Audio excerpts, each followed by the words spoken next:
Nous avons vu la résurrection du Christ, nous allons voir maintenant la suite de l'histoire.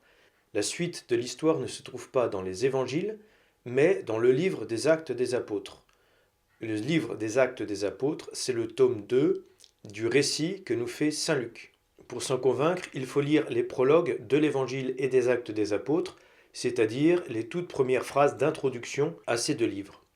Dans l'Évangile selon Saint Luc, voilà ce qu'il écrit pour justifier la rédaction de son Évangile. Beaucoup ont entrepris de composer un récit des événements qui se sont accomplis parmi nous, d'après ce que nous ont transmis ceux qui, dès le commencement, furent témoins oculaires et serviteurs de la parole.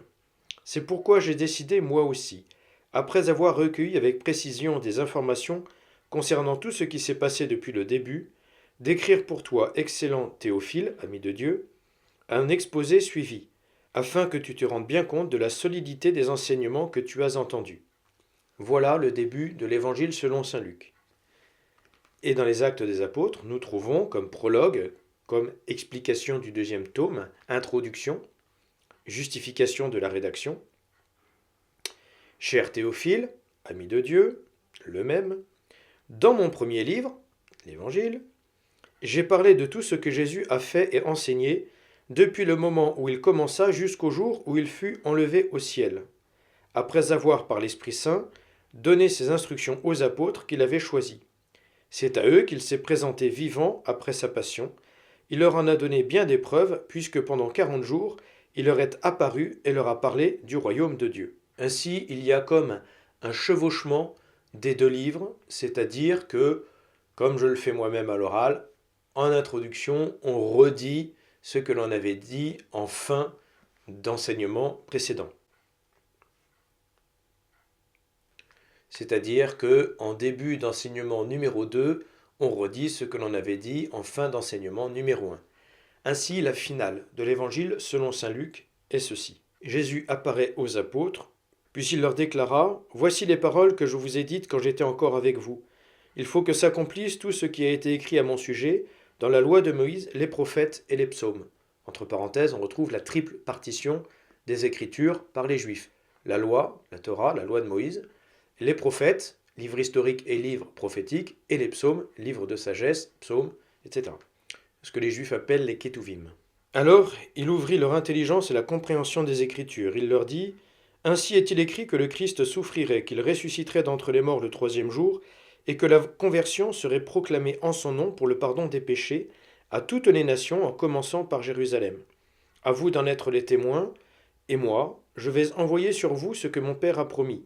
Quant à vous, demeurez dans la ville jusqu'à ce que vous soyez revêtus d'une puissance venue d'en haut.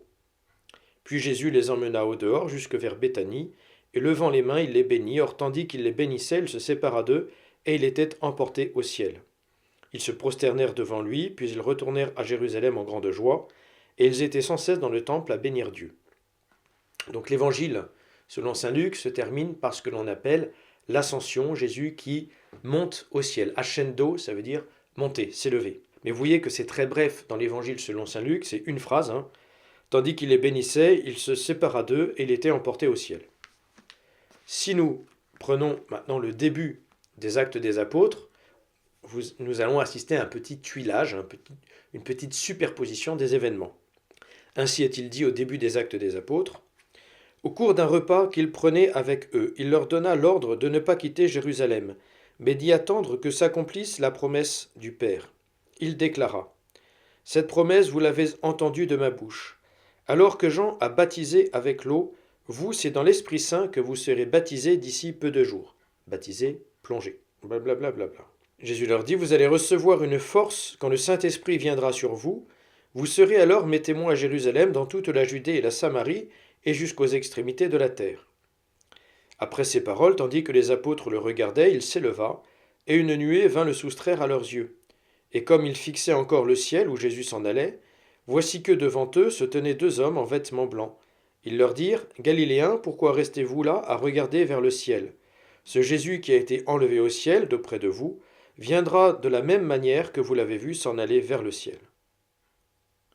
Alors ils retournèrent à Jérusalem depuis le lieu dit Mont des Oliviers, qui en est proche. La distance de marche ne dépasse pas ce qui est permis le jour du sabbat. À leur arrivée, ils montèrent dans la chambre haute où ils se tenaient habituellement.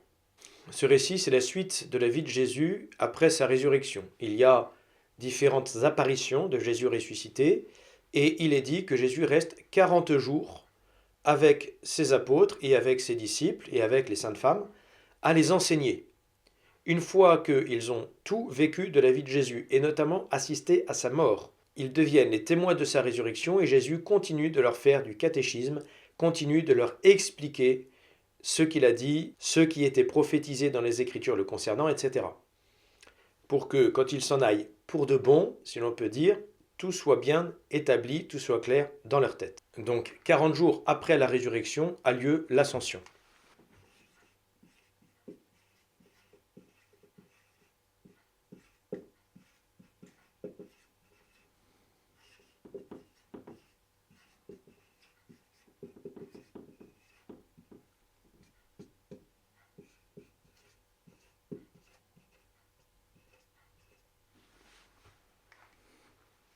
Ils vont donc retourner à Jérusalem dans la chambre haute, c'est-à-dire le cénacle, le lieu de la scène, leur bonne cachette dans Jérusalem.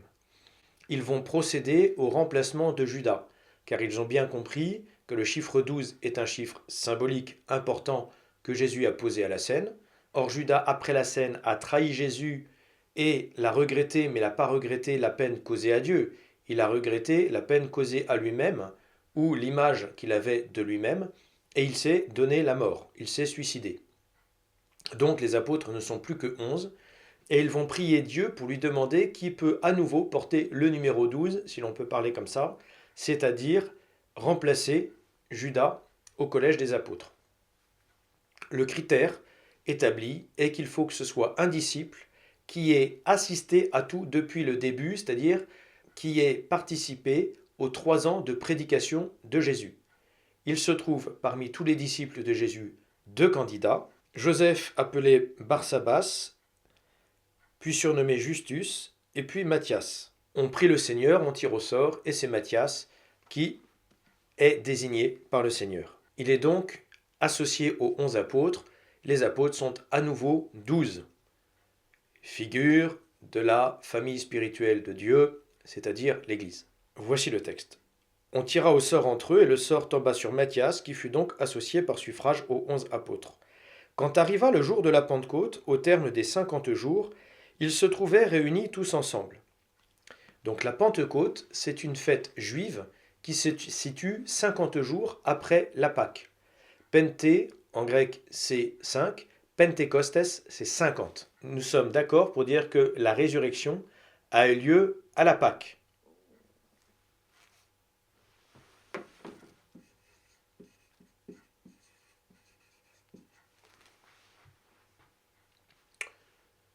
Ou le dimanche de Pâques, de la Pâque. 50 jours après, il y a la fête juive de la Pentecôte, que je vous décrypte après.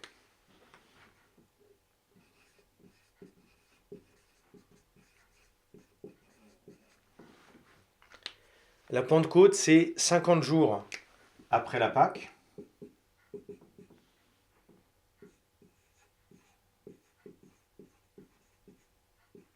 Ce qui veut dire qu'entre l'Ascension et la Pentecôte, il y a 10 jours. 10 jours si l'on compte comme des Juifs. C'est-à-dire en comptant le premier jour. Si je compte comme un latin et que je ne compte pas le premier jour, il n'y a plus que 9 jours, et c'est de là que vient l'habitude chrétienne de faire des neuvaines de prière, 9 jours de prière. Parce que quand Jésus a dit « Restez à Jérusalem, vous obtiendrez la promesse que le Père vous a faite », et la réalisation de cette promesse, il y a eu 9 jours. Donc le délai de 9 jours a l'air un délai assez efficace pour recevoir les dons de Dieu. C'est pourquoi les chrétiens ont pris cette habitude de faire des neuvaines de prière. Fin de la parenthèse. Je reprends le récit. Quand arriva le jour de la Pentecôte, au terme des 50 jours, ils se trouvaient réunis tous ensemble. Soudain, un bruit survint du ciel, comme un violent coup de vent. La maison où ils étaient assis en fut remplie tout entière.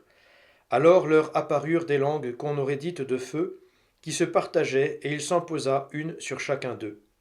Tous furent remplis d'Esprit Saint, Ils se mirent à parler en d'autres langues, et chacun s'exprimait selon le don de l'Esprit. On reprendra le récit plus tard. Donc, au jour de la Pentecôte, les apôtres furent remplis de l'Esprit Saint.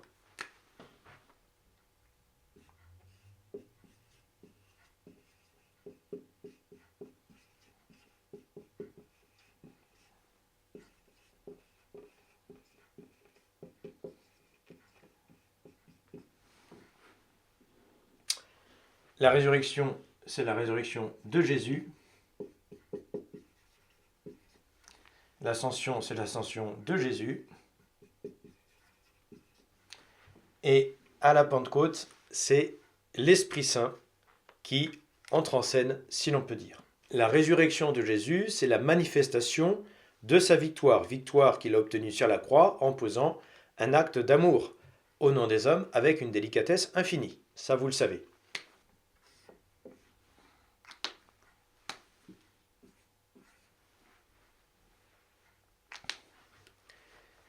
Ça, c'est la victoire, ça, c'est la manifestation de la victoire. La victoire, c'est l'alliance nouvelle, c'est la réunion de l'homme à Dieu, c'est le pardon des péchés, la fin de la séparation d'avec Dieu. Nous avons dit que le bénéfice de cette action de Jésus nous est communiqué par le baptême. Les apôtres, eux, n'ont pas reçu le baptême sacramentel en tant que tel, mais ils ont reçu les bénéfices de l'action de Jésus, on pourrait dire, en direct. Donc ça, c'est le baptême des apôtres.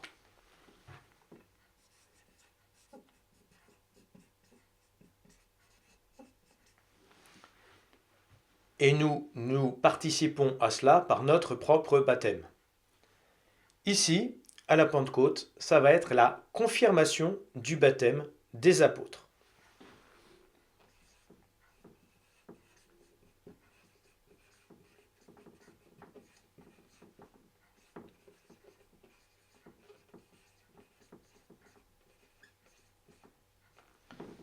Et nous bénéficions de cela dans le sacrement de la confirmation. Nous y reviendrons. Mais nous allons maintenant approfondir ce qui s'est passé le jour de la Pentecôte, parce que là aussi, c'est une fête juive sur laquelle il va se passer un phénomène chrétien, donc un décryptage est nécessaire.